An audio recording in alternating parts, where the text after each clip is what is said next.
Donc salut les amis, c'est Terenetix. Aujourd'hui on se retrouve pour une nouvelle vidéo. Donc dans cette vidéo, voilà, on va parler de mon avis sur la critique sur YouTube. Alors faut savoir que j'en fais aussi, donc je vais essayer de donner mon avis. Avant de commencer la vidéo, je tiens à vous dire que ma pause malheureusement durera plus longtemps que prévu. Tout simplement parce que j'ai un bug avec mon application de montage, donc du coup c'est la galère pour faire le montage et tout, et je veux pas faire de vidéo avec une galère comme ça. Donc du coup je vous propose une petite vidéo pour attendre. En attendant voilà, le retour, donc je sais pas quand ça va se passer, quand j'aurai réglé ce bug, enfin bref je sais pas quand ça se passera. Donc du coup pour éviter d'avoir plein de problèmes et tout, dans cette vidéo je vais passer des extraits de mes anciennes vidéos pour illustrer mes propos, et je vais citer aucun pseudo de youtubeur histoire d'éviter la rage d'internet, chose que j'ai pas trop réussi à faire dans ma dernière vidéo. Toi là, si tu regardes cette vidéo, va bien me faire enculer, fils de pute. Moi je te le dis. Voilà, donc bon, les 2010, j'aime pas trop qu'on parle en mal de... Alors, j'interromps votre programme préféré pour vous dire que j'ai en effet mis un petit commentaire sur sa chaîne pour lui donner des conseils pour s'améliorer. Et croyez-moi, le commentaire était assez long, mais visiblement il a supprimé un... Oh, quel hasard de leur chaîne, c'est pitoyable, je sais même pas quoi dire. Enfin bref, on commence la vidéo.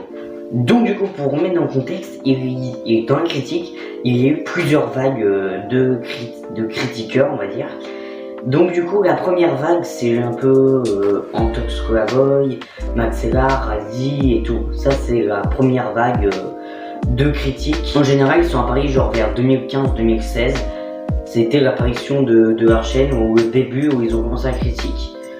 Enfin bref, et ensuite, il y a eu la deuxième vague de critiques, qui est avec Nezey, Punisher, Eloet et tout, qui sont apparus plus vers 2017.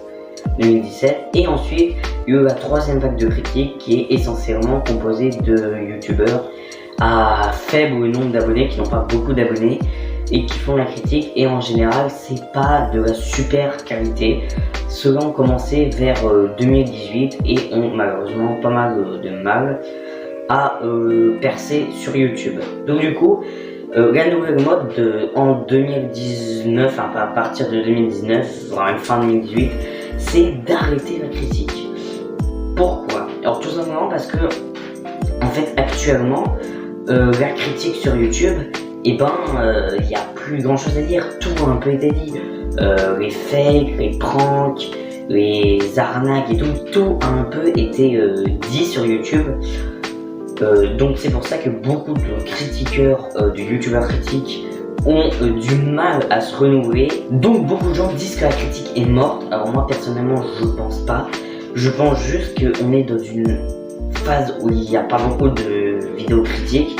Tout simplement parce que si on regarde bien, les critiques se sont lancées sur une base d'une mode assez cancer. En gros, je m'explique, la première vague de critiques, ça s'est lancé genre sur les pranks, où les pranks commençaient à devenir un peu à la mode. Donc il s'est lancé sur cette deuxième base. Sur cette base, la deuxième vague de critiques s'est lancée sur la mode des youtubeurs Fortnite qui sont fake. Donc il s'est lancé sur ça, la deuxième vague de critiques. Quand on voit à chaque fois, ça se lance sur une vague de mode qui est assez cancer. Enfin, pas forcément cancer, hein, mais où il y a des youtubeurs assez cancer sur cette mode. Et la troisième vague de critiques, par contre, elle s'est juste lancée parce que du coup, la deuxième vague de critiques a fait beaucoup de vues. Et du coup, la troisième vague voulait en faire aussi. Il n'y a pas de mal à vouloir faire des vues, mais voilà, c'est le cas. Donc du coup, sûrement, la critique n'est pas morte parce qu'il y aura juste, en fait, si on regarde, la dernière mode cancer, elle remonte à il y a un petit moment quand même. Ça remonte à Fortnite, qui date de 2018, même si aujourd'hui, il y a toujours des youtubeurs cancer sur Fortnite. La deuxième mode cancer, ça date de ça. Donc du coup, ben c'est normal que la critique a plus grand chose à dire. Mais un jour où il y aura une nouvelle mode qui sera cancer, ben vous verrez que les youtubeurs critiquent, et ben il y aura une nouvelle vague de critiques. Alors donc du coup, moi mon avis sur la critique en tant que telle, en tant qu'idée, je trouve que c'est une assez bonne idée. La critique est assez indispensable sur YouTube, parce que beaucoup de gens sur YouTube font des vidéos fake, des vidéos prank, des vidéos arnaques. Et voilà, ce qui fait que c'est vraiment assez important la critique. La critique actuellement, notamment avec la troisième génération, je je trouve que c'est un peu devenu un peu nul, voilà.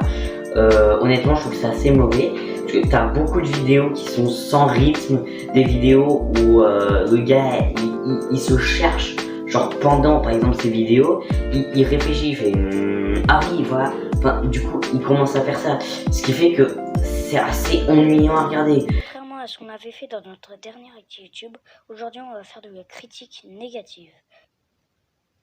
On va parler juste d'une vidéo de Max on parle. Mais rien qu'en une vidéo, il est capable de dire autant de conneries qu'un mec en une chaîne YouTube qui dure 3 ans.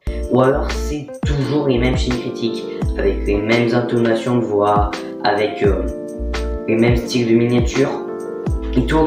D'ailleurs, oui, je sais que moi j'ai un truc assez cliché de la critique, avec un chibi qui bouge à droite à gauche comme ça, derrière un fond qui bouge aussi, enfin bref. Je sais que c'est assez cliché. C'est pour ça d'ailleurs que j'ai fait la série Ça doit changer. Pour me différencier un petit peu, pas que faire de la critique. Attention, petite pause, si ça fait longtemps que j'en ai pas fait, c'est que j'ai un nouveau sujet qui arrive. Voilà, donc ça fait un petit moment, ça doit faire 3-4 mois que j'en ai pas fait. Rassurez-vous, j'ai un nouveau sujet de Ça doit changer qui arrive. Juste, comme j'ai dit, j'ai un bug d'application et voilà, enfin bref, on reprend. Donc, je trouve que c'est toujours la même chose. Et surtout les vidéos critiques positives. Alors je dis pas qu'il faut toujours être négatif, mais quand tu vois des youtubeurs de 500 abonnés qui font des critiques positives, c'est un peu débile. Parce que la critique positive, c'est censé leur faire de la pub. Enfin, selon moi, c'est censé faire de la pub à des petits youtubeurs pour qu'ils aient plus d'abonnés. Des petits youtubeurs talentueux. Donc, quand t'as 500 abonnés, je peux pas faire de pub à quelqu'un. Enfin, c'est pour ça. Et la critique négative, je trouve ça utile, mais le problème c'est que les gens ils se répètent beaucoup trop. Exemple, quand tu vois que t'as ce youtubeur là qui sort une vidéo sur Nerzops, alors qu'il y en a déjà eu des millions, pareil pour Mario et tout, je sais à un moment tu te répètes. Et c'est comme par exemple aussi les vidéos bon ou mauvais. Par exemple, tu prends un youtubeur, tu le tapes et tu auras forcément une vidéo bon ou mauvais. En fait, c'est un mec juste qui va donner son avis. Genre, ça va être souvent positif en plus. Genre, le gars il va faire des critiques positives, il va dire les points positifs et négatifs de la chaîne. Moi, je trouve que ça, par contre, ça sert absolument à rien. Parce que quand tu fais une critique négative, c'est pour dénoncer quelque chose. Quand tu fais une critique positive, c'est pour faire de la pub. Et quand j'ai dit, en général, les youtubeurs qui font ça, ils ont 500 abonnés. Et donc je trouve ça absolument inutile. Si tu veux te faire un avis sur le youtubeur, t'as juste à aller regarder le youtubeur. Et t'as pas besoin d'une vidéo bon ou mauvais. C'est pour ça que j'ai un avis à la fois assez négatif et pas trop. Parce que ces youtubeurs là, après ils ne font, comme j'ai dit dans les vidéos, ils ne percent presque pas. Genre, ils percent pas. Ils ont maximum 184 abonnés. Donc voilà, donc ils percent absolument pas. C'est pas si grave que ça. Et je trouve que quand même la critique a apporté beaucoup de choses positives. Beaucoup de youtubeurs qui ont du talent se sont lancés dans la critique. Et aujourd'hui, ils se font pas mal de vues.